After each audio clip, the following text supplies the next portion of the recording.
दुर्गा सप्तशती अध्याय 1 मधु कैटब वध। प्रथम चरित्र के ब्रह्मा ऋषि, महाकाली देवता, गायत्री छंद, नंदा शक्ति, रक्तदंतिका बीज, अग्नि तत्व और ऋग्वेद स्वरूप है। श्री महाकाली देवता की प्रसन्नता के लिए प्रथम चरित्र के जप में विनियोग किया जाता है। भगवान विष्णु के सो जाने पर मधु और कैटब को मारने के लिए कमल जन्मा ब्रह्मा जी ने जिनका स्तवन किया था, उन महाकाली देवी का मैं सेवन करता हूँ। वे अपने 10 हाथों में खड्ग, चक्र, गदा, बाण, धनुष, परिघ, शूल, भूशुंडी, मस्तक और शंख धारण करती है। उनके 3 नेत्र है। वे समस्त अंगों में दिव्य आभूषणों से विभूषित है। उनके शरीर की कांति नीलमणि के समान है तथा वे 10 मुख और 10 पैरों से युक्त है। मार्कंडेय जी बोले, सूर्य के पुत्र सावर्णी, जो 8वें मनु कहे जाते हैं, उनकी उत्पत्ति की कथा विस्तार पूर्वक कहता हूँ, सुनो।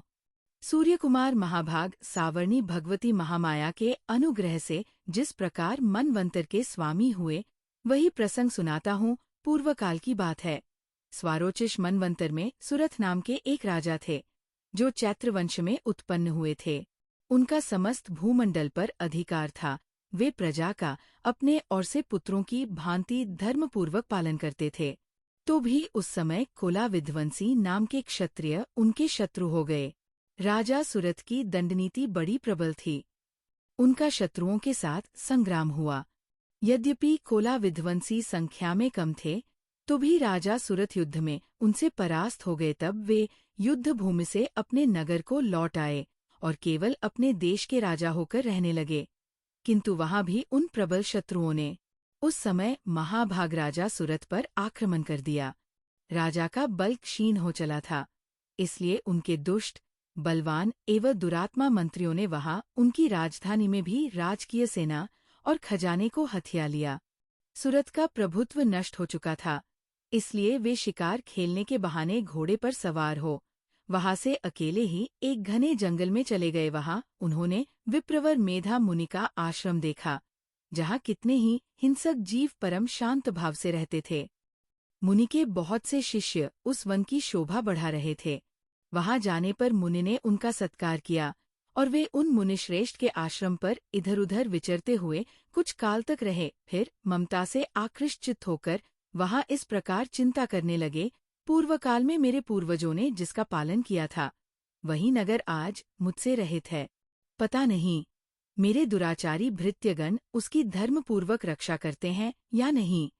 जो सदा मद की वर्षा करने वाला और शूरवीर था, वह मेरा प्रधान हाथी अब शत्रुओं के अधीन होकर जाने किन भोगों को भोगता होगा।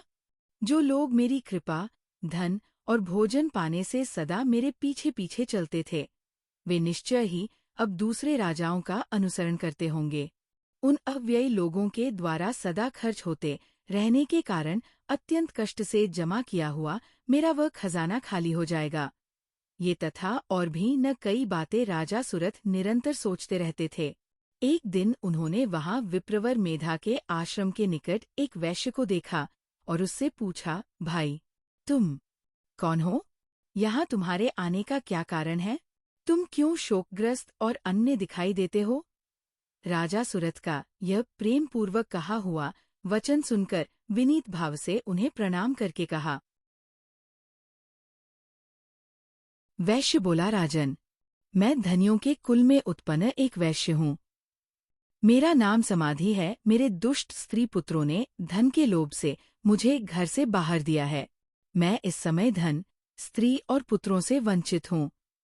मेरे बंधुओं ने मेरा ही धन लेकर मुझे दूर कर दिया है, इसलिए दुखी होकर मैं वन में चला आया हूँ। यहाँ रहकर मैं इस बात को नहीं जानता कि मेरे पुत्रों की, स्त्री की और स्वजनों की कुशल है या नहीं। इस समय घर में वे कुशल से रहते हैं अथवा उन्हें कोई कष्ट है? वे मेरे पुत्र कैसे हैं? क्या वे सदाचारी है अथवा दुराचारी हो गए हैं? राजा ने पूछा, जिन लोभी स्त्री पुत्र आदि ने धन के कारण तुम्हें घर से निकाल दिया, उनके प्रति तुम्हारे चित्त में इतना स्नेह का बंधन क्यों है? वैश्य बोला, आप मेरे विषय में जैसी बात कहते हैं वो सब ठीक है, किंतु क्या करूं? मेरा मन निष्ठुरता नहीं धारण करता। धन के लोभ में पड़कर पिता के प्रति स्नेह, पति के प्रति प्रेम तथा आत्मीय जन के प्रति अनुराग को तिलांजलि दे मुझे घर से निकाल दिया है। उन्हीं के प्रति मेरे हृदय में इतना स्नेह है। महामते, गुणहीन बंधुओं के प्रति भी जो मेरा चित्त इस प्रकार प्रेम मग्न हो रहा है, ये क्या है, इस बात को मैं जानकर भी नहीं जान पाता। उनके लिए मैं लंबी सांसें ले रहा हूँ और मेरा हृदय अत्यंत दुखित हो रहा है। उन लोगों में प्रेम का सर्वथा अभाव है, तो भी उनके प्रति जो मेरा मन निष्ठुर नहीं हो पाता, इसके लिए क्या करूं? मार्कंडेय जी कहते हैं, ब्राह्मण तदंतर राजाओं में श्रेष्ठ। सुरथ और वह समाधि नामक वैश्य दोनों साथ मेधा मुनि की सेवा में उपस्थित हुए और उनके साथ यथायोग्य न्यायानुकूल विनयपूर्ण बर्ताव करके बैठे। तत्पश्चात वैश्य और राजा ने कुछ वार्तालाप आरंभ किया। राजा ने कहा, भगवन, मैं आपसे एक बात पूछना चाहता हूँ, उसे बताइए। मेरा चित्त अपने अधीन न होने के कारण वह बात मेरे मन को बहुत दुख देती है। जो राज्य मेरे हाथ से चला गया है, उसमें और उसके संपूर्ण अंगों में मेरी ममता बनी हुई है। मुनिश्रेष्ठ, ये जानते हुए भी कि वह अब मेरा नहीं है, अज्ञानी की भांति मुझे उसके लिए दुख होता है। ये क्या है? इधर ये वैश्य भी घर से अपमानित होकर आया है। इसके पुत्र, स्त्री और भृत्यों ने इसे छोड़ दिया है, स्वजनों ने भी इसका परित्याग कर दिया है, तो भी यह उनके प्रति अत्यंत हार्दिक स्नेह रखता है। इस प्रकार ये तथा मैं दोनों ही बहुत दुखी है, जिसमें प्रत्यक्ष दोष देखा गया है। विषय के लिए भी हमारे मन में ममताजनित आकर्षण पैदा हो रहा है। महाभाग, हम दोनों समझदार हैं, तो भी हमें जो मोह पैदा हुआ है, ये क्या है? विवेक शून्य पुरुष की भांति मुझमें, और इसमें भी ये मूढ़ता प्रत्यक्ष दिखाई देती है। ऋषि बोले, महाभाग, विषय मार्ग का ज्ञान सब जीवों को है, इसी प्रकार विषय भी सबके लिए अलग अलग हैं। कुछ प्राणी दिन में नहीं देखते और दूसरे रात में ही नहीं देखते, तथा कुछ जीव ऐसे हैं जो दिन और रात्रि में भी बराबर ही देखते हैं।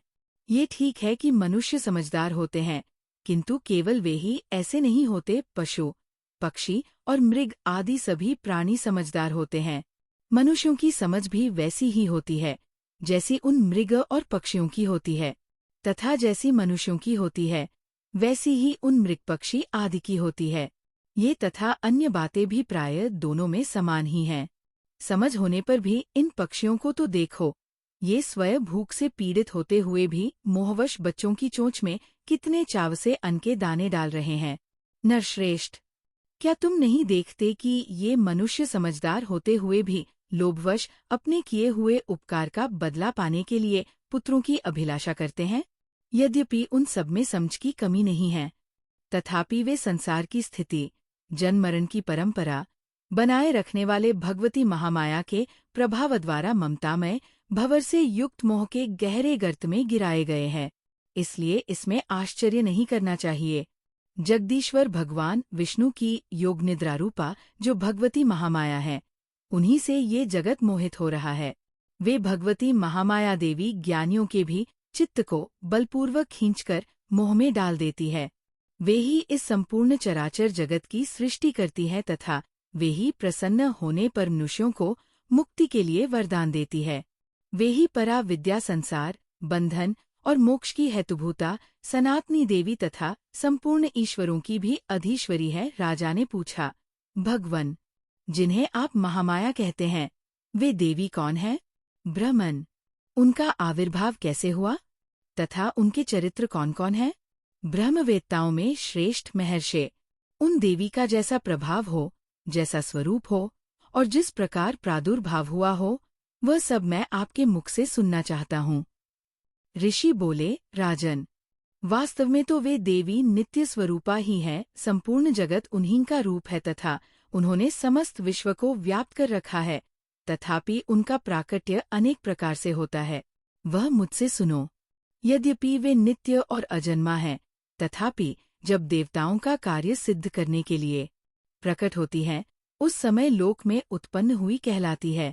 कल्प के अंत में जब संपूर्ण जगत एकार्णव में निमग्न हो रहा था और सबके प्रभु भगवान विष्णु शेषनाग की शया बिछाकर योग निद्रा का आश्रय ले सो रहे थे, उस समय उनके कानों के मैल से दो भयंकर असुर उत्पन्न हुए, जो मधु और कैटभ नाम से विख्यात थे। वे दोनों ब्रह्मा जी का वध करने को तैयार हो गए।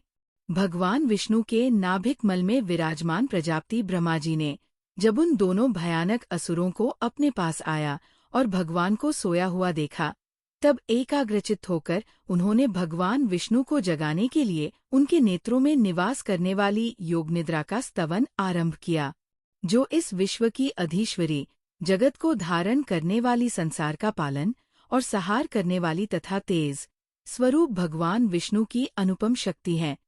उन्हीं भगवती निद्रा देवी की भगवान ब्रह्मा स्तुति करने लगे। ब्रह्मा जी ने कहा, देवी, तुम ही स्वाहा, तुम ही स्वधा और तुम ही हो। स्वर भी तुम्हारे ही स्वरूप है। तुम ही जीवनदायिनी सुधा हो।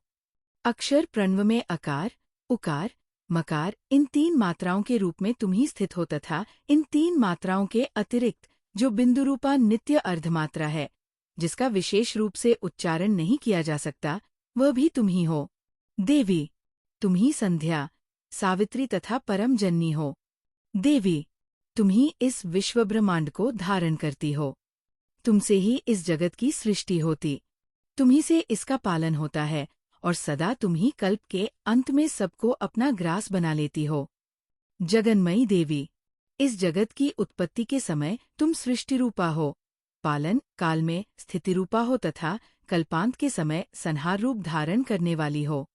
तुम ही महाविद्या, महामाया, महामेधा, महास्मृति, महामोहरूपा, महादेवी और महासुरी हो। तुम ही तीनों गुणों को उत्पन्न करने वाली सबकी प्रकृति हो। भयंकर कालरात्रि, महारात्रि और मोहरात्रि भी तुम ही हो। तुम ही श्री, तुम ही ईश्वरी, तुम ही हरि और तुम ही बोध स्वरूपा बुद्धि हो। लज्जा, पुष्टि, तुष्टि, शांति और क्षमा भी तुम ही हो। तुम खड्गधारिणी, शूलधारिणी, घोरूपा तथा गदा, चक्र, शंख और धनुष धारण करने वाली हो। बाण, भुशुंडी और परिग, ये भी तुम्हारे अस्त्र है। तुम सौम्य और सौम्यतर हो। इतना ही नहीं, भी सौम्य एवं सुंदर पदार्थ हैं। उन सब की अपेक्षा तुम अत्यधिक सुंदरी हो। पर और अपर, सबसे परे रहने वाली परमेश्वरी तुम ही हो। सर्वस्वरूपे देवी, कहीं भी सत अस्त्रूप जो कुछ वस्तुएं हैं और उन सबकी जो शक्ति है, वह तुम ही हो। ऐसी अवस्था में तुम्हारी स्तुति क्या हो सकती है? जो इस जगत की सृष्टि, पालन और सहार करते हैं, उन भगवान को भी जब तुमने निद्रा के अधीन कर दिया है, तब तुम्हारी स्तुति करने में यहाँ कौन समर्थ हो सकता है? मुझको, भगवान शंकर को तथा भगवान विष्णु को भी तुमने ही शरीर धारण कराया है। अत तुम्हारी स्तुति करने की शक्ति किसमें है? देवी, तुम तो अपने इन उदार प्रभावों से ही प्रशंसित हो। ये जो दोनों दुर्धर्ष असुर मधु और कैटभ हैं, इनको मोह में डाल दो और जगदीश्वर भगवान विष्णु को शीघ्र ही जगा दो। साथ ही इनके भीतर इन दोनों महान असुरों को मार डालने की बुद्धि उत्पन्न कर दो। ऋषि कहते हैं, राजन, जब ब्रह्मा जी ने वहां मधु और कैटभ को मारने के उद्देश्य से भगवान विष्णु को जगाने के लिए तमोगुण की अधिष्ठात्री देवी योगनिद्रा की इस प्रकार स्तुति की, तब वे भगवान के नेत्र, मुख, नासिका, बाहु, हृदय और वक्ष स्थल से निकलकर अव्यक्त जन्मा ब्रह्मा जी की दृष्टि के समक्ष खड़ी हो गई। योगनिद्रा से मुक्त होने पर जगत के स्वामी भगवान जनार्दन उस एकार्णव के जल में शेषनाग की शया से जाग उठे। फिर उन्होंने उन दोनों असुरों को देखा। वे दुरात्मा मधु और कैटभ अत्यंत बलवान तथा पराक्रमी थे और क्रोध से आंखें लाल किए ब्रह्मा जी को खा जाने के लिए उद्योग कर रहे थे। तब भगवान श्रीहरि ने उठकर उन दोनों के साथ 5000 वर्षों तक केवल बाहुयुद्ध किया। वे दोनों भी अत्यंत बल के कारण उन्मत्त हो रहे थे। इधर महामाया ने भी उन्हें मोह में डाल रखा था। इसलिए वे भगवान विष्णु से कहने लगे, हम तुम्हारी वीरता से संतुष्ट है। तुम हम लोगों से कोई वर मांगो। श्री भगवान बोले, यदि तुम दोनों मुझ पर प्रसन्न हो तो अब मेरे हाथ से मारे जाओ। बस इतना सा ही मैंने वर मांगा है, यहाँ दूसरे किसी वर से क्या लेना है।